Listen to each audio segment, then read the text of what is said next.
ये कहानी असम के एक गांव के रोहित नाम के लड़के की है। रोहित को मछली पकड़ने का बहुत शौक था, इसलिए रोहित दिन में खेती का काम करता था और रात को मछली पकड़ने पास की नदी में जाता था। एक रात रोहित 10 बजे के आसपास खाना खा के मछली पकड़ने नदी की ओर चल दिया। रोहित नदी में उतरकर जाल से मछली पकड़ने लगा।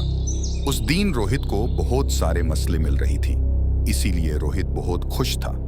रोहित सारी मछलियां जमीन पर रखी हुई वेग में रख रहा था। रोहित को दिखा कि एक बकरी इधर से उधर भाग रही है।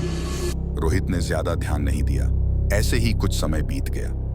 कुछ देर बाद जैसे ही रोहित ने मछली रखने वाला बैग देखा, वह हैरान हो गया, क्योंकि बैग में एक भी मछली नहीं थी। रोहित को पता चलने में ज्यादा देर नहीं लगी कि ये काम घोड़ा पाक का है। घोड़ा पाक एक भूत है जिसे असम के नदियों के आसपास देखा जाता है।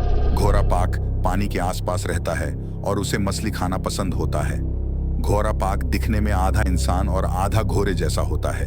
घोड़ा पाक किसी को मारता है तो उसकी लाश भी नहीं मिलती। कहते हैं कि घोड़ा पाक अपने शिकार को पानी में खिसकर उसे डुबाकर मार देता है और उसे निगल जाता है।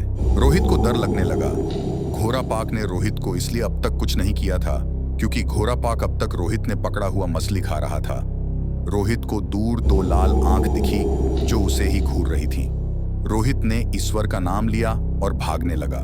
घोड़ा पाक भी रोहित के पीछे पीछे दौड़ने लगा। रोहित को गए हुए बहुत देर हो चुकी थी, इसलिए रोहित के घर वाले गांव के लोगों के साथ रोहित को तलाशने के लिए निकल गए।